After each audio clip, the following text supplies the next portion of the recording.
Hi everyone, this is Tom with the LEC preview of this week. The LEC is heading into week 7 already, which is the penultimate week of competition in the summer split before we get to playoffs. So a lot on the line again, and let's go over the matches and do some predictions as usual.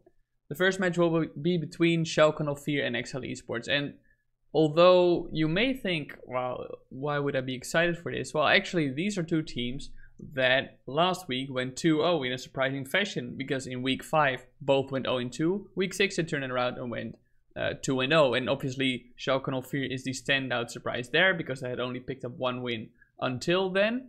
And yeah, I still think this won't be the highest level of League of Legends play, but I think at least for Schalke 04 this will be a very testing moment for them after they beat Misfits, they beat G2 very impressively, but still, if they want to continue that run and have some miracle run towards playoffs, I'm not sure how possible it is and how much is in their control. I think some other teams need to fail in order for Schalke 04 to have a chance as well to make it to the playoffs. But yeah, if they want to keep it alive, obviously you've got to beat your direct opponents in the low region as well. And that XL is one of them at a 6 and 7 score, shared 5th place. But that's still very much up for grabs for XL to go to the playoffs as well.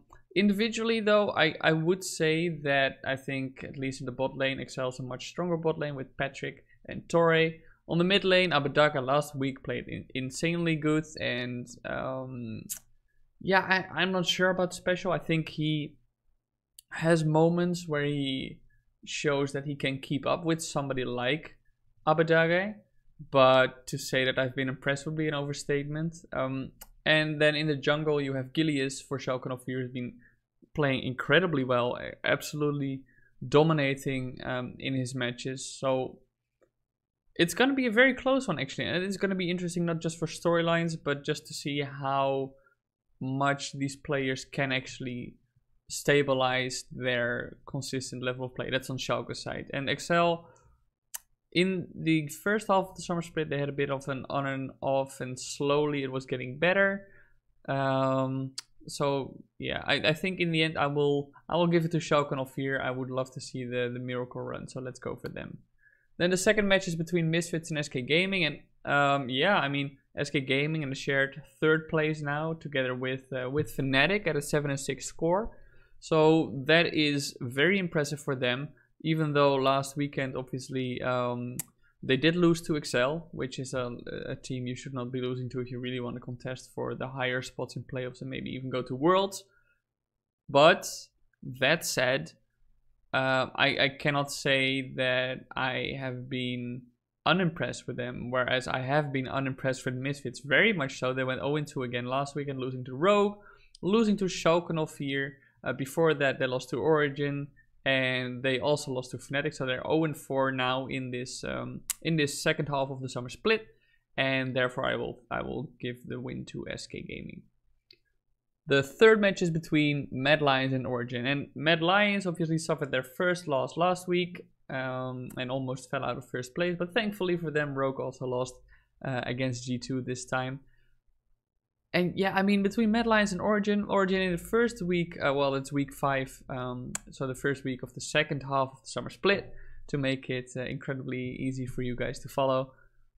They have looked very poor in week 6, whereas Mad Lions, sure, they lost their match against SK Gaming, and it did look a bit scrappy, but as goes for all the matches, like, this is a best of 1 format and upsets can happen more easily.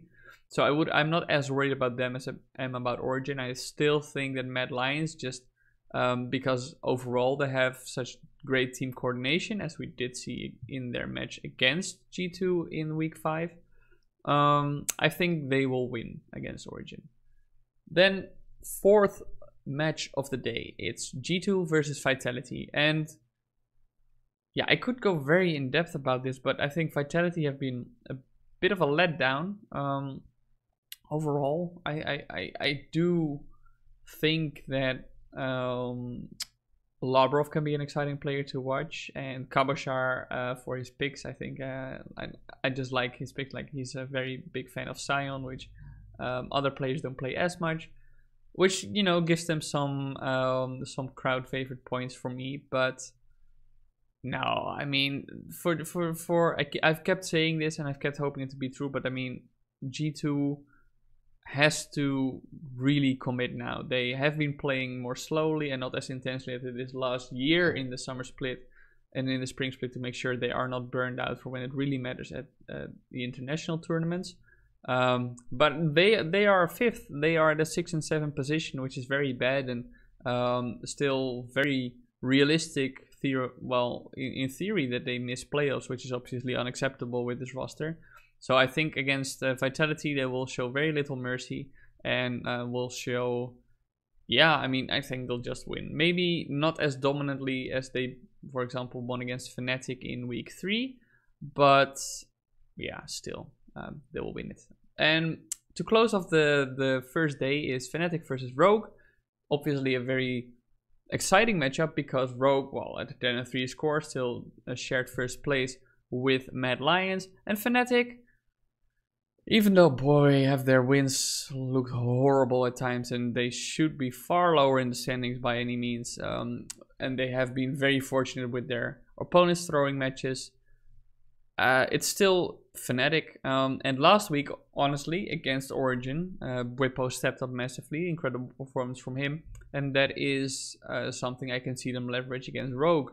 Rogue has statistically the best mid laner in the LEC, Larsen, who does get a lot of resources, but still his stats don't lie.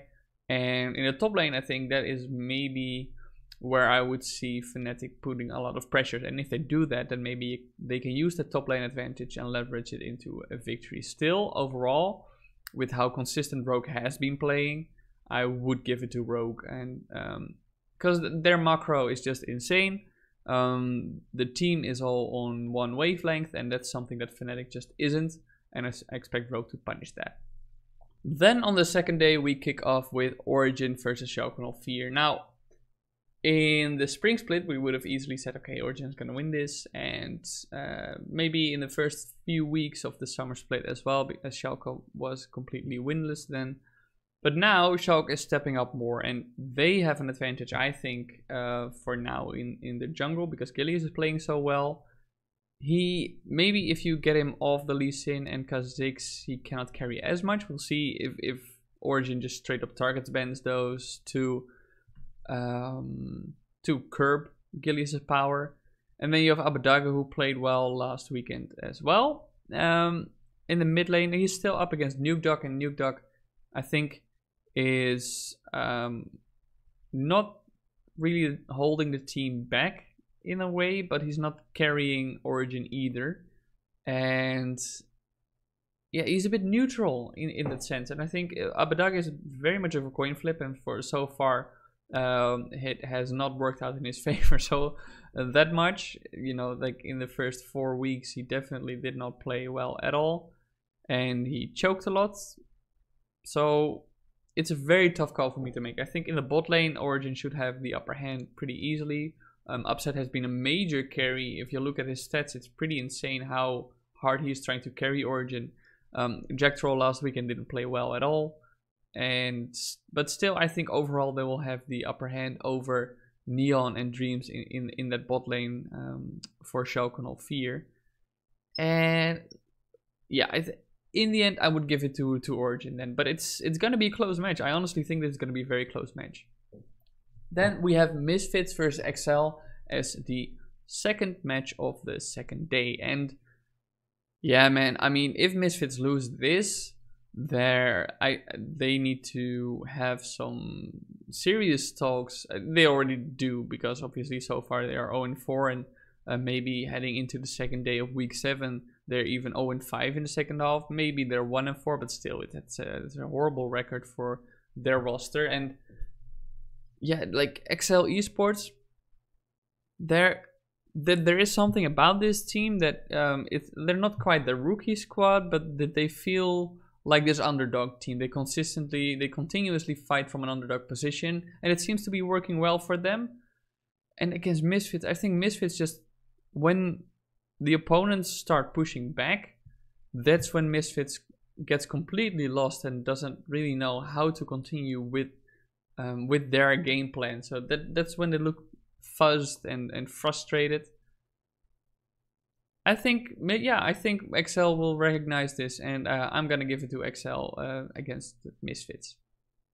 Then the third match of the day is Rogue versus SK Gaming. Actually should be a very top match considering the standings. Rogue at 10-3 and SK Gaming at 7-6.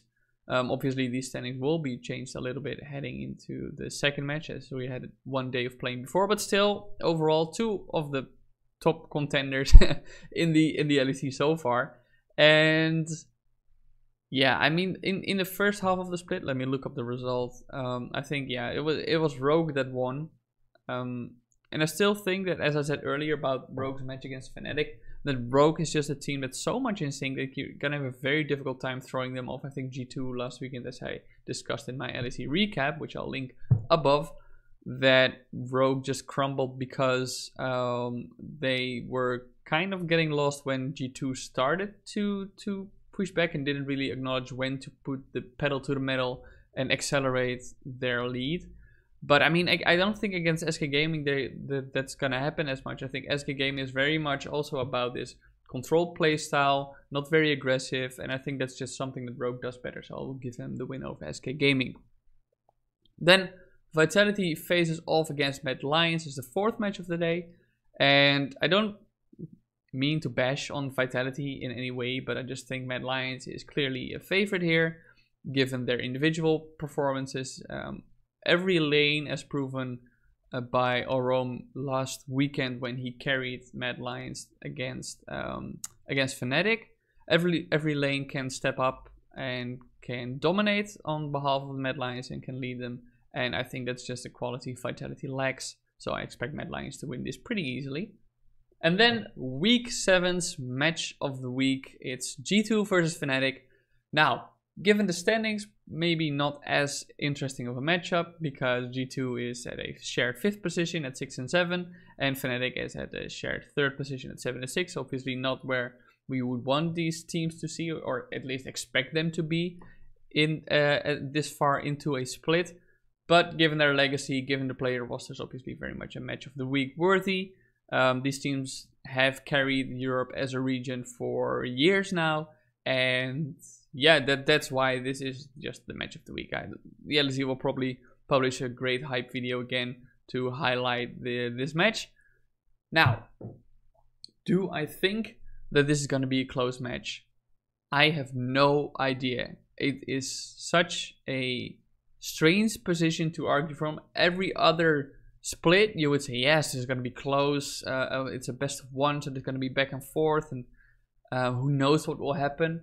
But now it's a who knows what will happen from a completely different standpoint, because are these members of G2 and Fnatic, are they actually gonna step up? G2 had to rely on caps so far in the second half of the summer split to get something done mostly, and Jankos has been playing incredibly below his standard so far. Wunder has been Mickey X has also not looked very great, and Perks has just, I don't know, I just don't see Perks a whole lot. And in a few games, actually, he was the reason that G2 lost team fights as he stepped forward in weird places. But then on Fnatic's side, you look at Selfmade, who tried to carry this team in the first part of the summer split, and Bwipo completely inting it.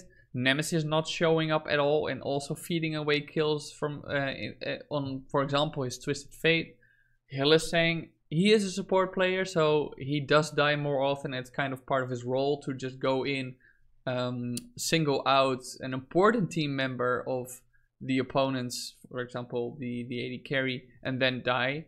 But still, it didn't look all that great, and Reckless has been this neutral part where sometimes he would play well and carry the team and other times he wouldn't. So I mean, it really depends which shape Fnatic and G2 are gonna show and how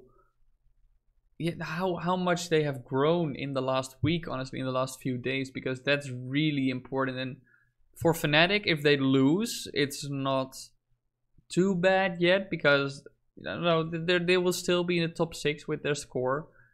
But if G2 lose, they will then be at best 7 and 8, and with 1 week left to play afterwards, where G2 play Misfits and SK Gaming and Excel, which is not a very tough roster, but with the level of inconsistency, it could get very dire for them. I still think I have to make, I kind of commit to this, right, with these videos. I have to make a prediction. Yeah, I actually think Fnatic will win this then. If I'm gonna, I really want to vote for G2, but their play is just so inconsistent, and Fnatic has shown, at least last weekend, that their players who were not stepping up are now finally stepping up. So yeah, I at least hope we get a close match, and I do hope that we can at least see that G2 is playing much better compared to the first 6 weeks, far more consistently. But I think Fnatic will win this. That's it for the LEC preview of this week. Let me know in the comments below which matches you are looking forward to, and also which predictions you are giving. Do you agree with what I said? Do you have different visions? Let me know. And as always, if you like this video, don't forget to like and subscribe, and stay tuned for more content.